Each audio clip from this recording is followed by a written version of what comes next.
Welcome to our vlog. ഇന്ന് നമ്മൾ ചർച്ച ചെയ്യുന്നത് ചുമയെ പറ്റിയാണ്.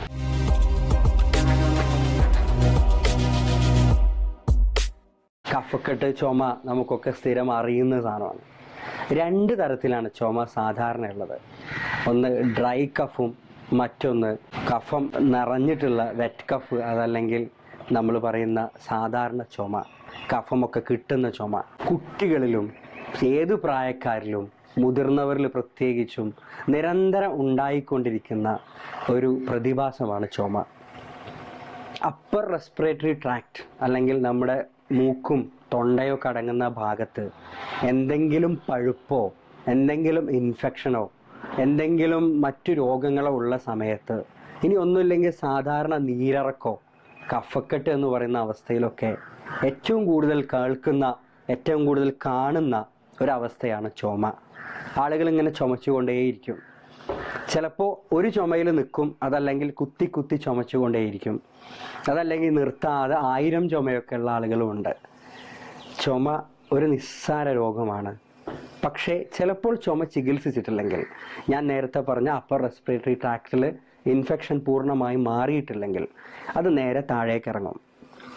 നമ്മുടെ ലങ്സ്, ശ്വാസകോശം, അതിനകത്തേക്കും ഈ കഫം ഇറങ്ങാനും അതിനകത്ത് ഈ കഫം കെട്ടിനിന്ന് പഴുക്കാനും ഒരു പക്ഷേ വലിയ അസുഖങ്ങളായ ന്യൂമോണിയ പോലെയൊക്കെ ഉണ്ടാവാനും സാധ്യതയുണ്ട്.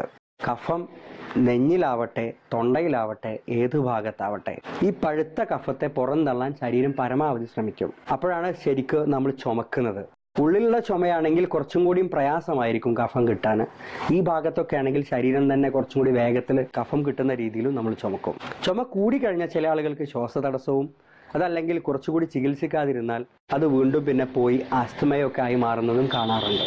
ചുമയുടെ പ്രത്യേക ടൈപ്പുകൾ ഉണ്ട് എന്ന് പറഞ്ഞതുപോലെ തന്നെയാണ് ചുമയുടെ ചികിത്സയും. നാട്ടുവൈദ്യം പല ചികിത്സയും പറയുന്നുണ്ട്.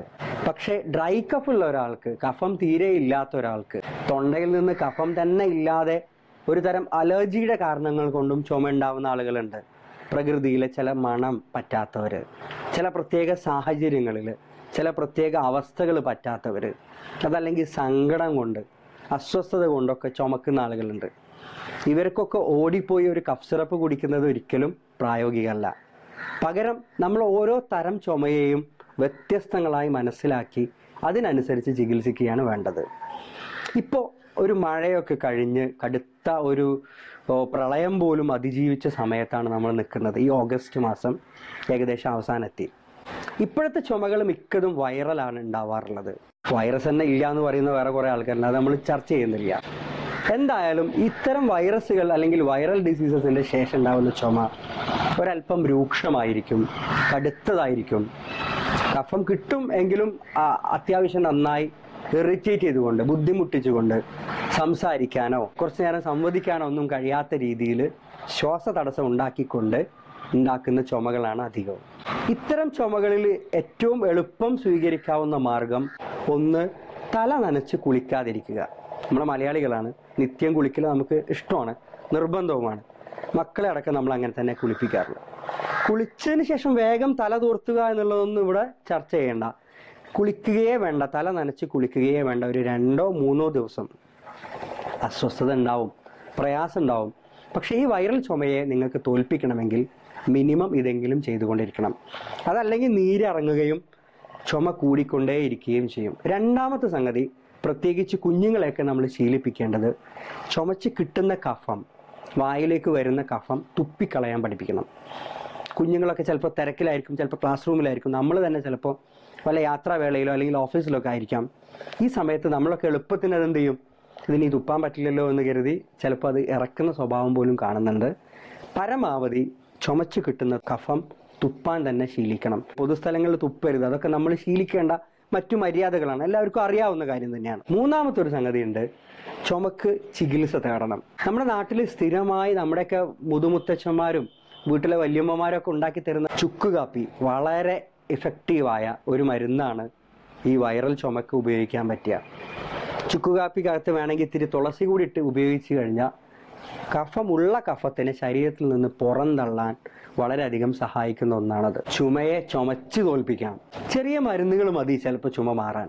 പക്ഷെ ഞാൻ നേരത്തെ സൂചിപ്പിച്ചു, എല്ലാവരും ഓടിക്കയറി മെഡിക്കൽ ഷോപ്പുകളിൽ പോയിട്ട് കഫ് സിറപ്പ് മേടിച്ച് കഴിക്കുന്നത് ഒരിക്കലും ചുമക്ക് പരിഹാരമല്ല. ചുമ ഒരു 2-3 ദിവസം ഒന്ന് ശ്രമിച്ചു നോക്കുക. ഈ പറഞ്ഞ പോലെ ചുക്ക് കാപ്പിയൊക്കെ ഉപയോഗിക്കാം. എന്നിട്ട് മാറുന്നില്ലെങ്കിൽ ഒരു ഡോക്ടറെ കാണിക്കുക. ഇപ്പോൾ ചില ആളുകളുടെ ഒരു പുതിയ ശൈലിയുണ്ട്. ഓക്കെ, ഞാൻ പോകുന്നത് ഇംഗ്ലീഷ് മെഡിക്കൽ ഷോപ്പിലേക്കാണ്, എങ്കിലും ഞാൻ മേടിക്കുന്നത് തുളസിയുടെയോ അല്ലെങ്കിൽ പ്രകൃതിദത്തമായ കഫ് സിറപ്പാണെന്ന്.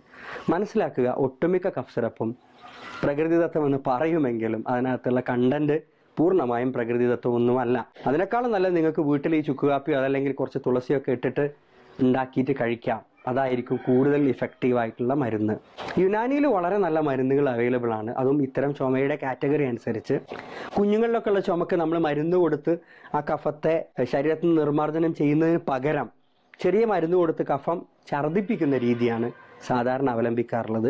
മരുന്ന് കൊടുക്കുന്ന 1-2 ദിവസം കുട്ടികൾ നന്നായി കഫം ഛർദ്ദിച്ചു വരും. അതോടുകൂടി ഇവരുടെ റെസ്പിറേറ്ററി ട്രാക്ട് പൂർണ്ണമായും ക്ലിയർ ആവുകയും അവർക്ക് സുഖമായി ശ്വസിക്കാൻ പറ്റുകയും ചെയ്യും. മനസ്സിലാക്കുക, എല്ലാ ചുമയും നിസ്സാരമല്ല. TB ഉണ്ടാകുന്ന ആളുകൾക്കും നല്ല ചുമ ഉണ്ടാവാറുണ്ട്. അതല്ലെങ്കിൽ ലങ്സിൽ കുറച്ചും കൂടി കൂടിയ വലിയ വലിയ അസുഖങ്ങൾ, ഇപ്പോൾ സ്മോക്കേഴ്സൊക്കെ ഉണ്ടെങ്കിൽ സ്മോക്കിംഗ് കഴിഞ്ഞതിന് ശേഷം അല്ലെങ്കിൽ നിരന്തരം സ്മോക്കിങ്ങിൻ്റെ ഒക്കെ ഭാഗമായി ചിലപ്പോൾ എംഫൈസീമയോ അതല്ലെങ്കിൽ മറ്റു പല ശ്വാസകോശ രോഗങ്ങളും ഉണ്ടാവാം. അതിൻ്റെയൊക്കെ പ്രാഥമിക ലക്ഷണം ചുമയാണ്. സ്ഥിരമായി ഉണ്ടാവുന്ന ചുമയെ നിസ്സാരമായി കാണരുത്. അലർജി, പ്രത്യേകിച്ച് എന്തെങ്കിലും സാഹചര്യങ്ങളിൽ വരുന്ന അലർജിയുടെ ചുമയാണെങ്കിലും അതിനെ ചികിത്സിച്ച് ഭേദമാക്കാൻ പറ്റും. ചെറിയൊരു കാലയളവിൽ ഒരു 1-2 മാസമൊക്കെ മരുന്നുകൾ കഴിച്ചാൽ പൂർണ്ണമായും നമുക്കത് ചികിത്സിച്ച് ഭേദമാക്കാൻ പറ്റും എന്ന് തന്നെ വിശ്വസിക്കുക.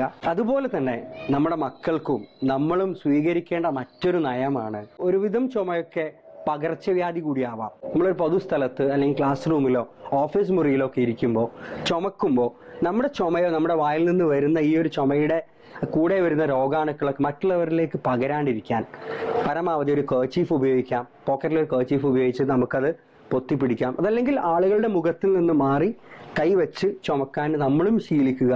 പ്രത്യേകിച്ച് നമ്മുടെ കുഞ്ഞുമക്കളെ അങ്ങനെ ശീലിപ്പിക്കുകയും ചെയ്യുക. ഒരു പക്ഷേ ദഹന വ്യവസ്ഥയിലെ പ്രയാസം കൊണ്ടും നമ്മൾ കഴിച്ച ഭക്ഷണം നന്നായി ദഹിക്കാത്തത് കൊണ്ടൊക്കെ കഫം നിറയുകയും അതുവഴി ചുമ ഉണ്ടാവുകയും ചെയ്യാം. അപൂർവങ്ങളിൽ കിഡ്നി രോഗങ്ങളിൽ പോലും ചുമ ഒരു ലക്ഷണമായി കാണാറുണ്ട്. ചുമ ഒരു രോഗം മാത്രമല്ല, ഒരുപാട് രോഗങ്ങളുടെ ലക്ഷണം കൂടിയാണ്. TBയുടെയൊക്കെ നിരന്തരം പരസ്യങ്ങൾ നമ്മൾ കാണാറുണ്ട്. 1-2 ആഴ്ചയൊക്കെ നിരന്തരം നിർത്താതെയുള്ള ചുമ ഉണ്ടെങ്കിൽ തീർച്ചയായും TB ആണെന്ന് സംശയിക്കാം. സർക്കാർ ആശുപത്രികളിലോ TB സെൻ്ററുകളിലൊക്കെ പോയി സൗജന്യമായി ടെസ്റ്റ് ചെയ്യുകയും ചെയ്യാം. നമ്മുടെ ജീവിത ശൈലി, നമ്മൾ ഉപയോഗിക്കുന്ന ലഹരി വസ്തുക്കൾ, നമ്മുടെ നാട്ടിലെ പൊല്യൂഷൻ ഒക്കെ ചുമ വർദ്ധിപ്പിക്കാൻ കാരണമാണ്. ഇന്ന് നമ്മൾ ഈ ചർച്ച ചെയ്യുമ്പോൾ ലോകം മൊത്തം ചിന്തിച്ചു കൊണ്ടിരിക്കുന്ന മറ്റൊരു വിഷയമാണ് ആമസോൺ കാടുകളിലെ കാട്ടുതീ. ഒരുപാട് വർഷങ്ങളായി പലപ്പോഴായി കാട്ടുതീ ഉണ്ടാവാറുണ്ട്. എങ്കിലും ഈ ഓഗസ്റ്റ് മാസത്തിൽ തുടക്കത്തിൽ ആളുകളെ കൂടുതലായി വിന്യസിക്കാൻ വേണ്ടി ആമസോൺ കാടിൻ്റെ ഒരു ഭാഗം മനുഷ്യർ തന്നെ, ഗവൺമെൻറ് തന്നെ പ്ലാൻ ചെയ്ത് കത്തിച്ചിട്ടുണ്ട്. പക്ഷേ ആ കാട്ടുതീ നിയന്ത്രണ വിധേയമാവാത്തതിനാൽ ഇന്നും ആമസോൺ കത്തിക്കൊണ്ടേയിരിക്കുകയാണ്. ആമസോണിൽ എത്രയോ കിലോമീറ്റർ അകലെയുള്ള ബ്രസീലിലെ തെരുവുകളിൽ പോലും കറുത്ത പുകപടലങ്ങളും മഴ പെയ്യുന്നത് പൂർണ്ണമായും കറുത്ത വെള്ളവുമായൊക്കെ ഒരുപാട് ഫോട്ടോകൾ നമ്മൾ ഇൻസ്റ്റഗ്രാമിലും വ്യത്യസ്ത ഇന്റർനെറ്റിലൊക്കെ കാണാറുണ്ട്. മനുഷ്യന്റെ കൈകടത്തലുകളാണ് ധാരാളം പ്രയാസങ്ങൾ ഉണ്ടാക്കുന്നത്. ആമസോൺ അറിയപ്പെടുന്നത് തന്നെ ഭൂമിയുടെ ലങ്സ് എന്നാണ്. ശ്വാസകോശമാണ്. ശ്വാസകോശം സ്പോഞ്ച് പോലെയാണ്. അതോടൊപ്പം ശ്വാസകോശം നിലനിൽക്കൽ നിർബന്ധവുമാണ്. അതുകൊണ്ട് തന്നെ ആമസോണിന് വേണ്ടി നമുക്ക് പ്രാർത്ഥിക്കാം, ആമസോണിന് വേണ്ടി നമുക്ക് പ്രയത്നിക്കുകയും ചെയ്യാം. ഇങ്ങ് കേരളത്തിലുണ്ട് നമ്മുടെ വെസ്റ്റേൺ ഗാട്ട്സ്, നമ്മുടെ ഒരുപാട് മലയിടുക്കുകളുണ്ട്. അതിലൊക്കെ നമ്മുടെ ക്രമാതീതമായ അല്ലെങ്കിൽ അനിയന്ത്രിതമായ കൈക്കടത്തലുകളാണ് ഒരുപാട് ഭൂമിയിലെ പ്രകൃതി നാശങ്ങൾക്ക് കാരണമായതെന്ന് ഗാഡ്ഗിലും കസ്തൂരിരംഗൻ്റെ ഒക്കെ റിപ്പോർട്ടുകൾ നമുക്കറിയാം. നമ്മൾ പ്രകൃതിയെ സ്നേഹിക്കുക, തിരിച്ചു പ്രകൃതി നമ്മളെയും സ്നേഹിക്കും. നമ്മുടെ ശ്വാസകോശത്തെ സ്നേഹിക്കുക, അതിനെ വികൃതമാക്കാതിരിക്കുക. മരം നടുന്നൊരു ശീലമൊക്കെ വളർത്തുക. നമുക്ക് ലഭിക്കേണ്ട ഓക്സിജൻ, നമ്മളിൽ നിന്ന് എടുക്കേണ്ട കാർബൺ ഡൈ ഓക്സൈഡൊക്കെ ശുദ്ധിയാക്കുന്നത് ഈ മരങ്ങളാണ്. നമ്മുടെ മണ്ണിനെ ഭൂമിയോട് ചേർത്ത് പിടിക്കുന്നതും ഇത്തരം മരങ്ങളാണെന്ന് മനസ്സിലാക്കുക. തീർച്ചയായും ആരോഗ്യപൂർണമായ ഒരു ജീവിതം നമുക്ക് ഏവർക്കും ഉണ്ടാവട്ടെ എന്ന് പ്രത്യാശിക്കുന്നു. നന്ദി. അടുത്ത ആഴ്ച മറ്റൊരു വിഷയവുമായി വീണ്ടും കാണാം. Till then, good bye.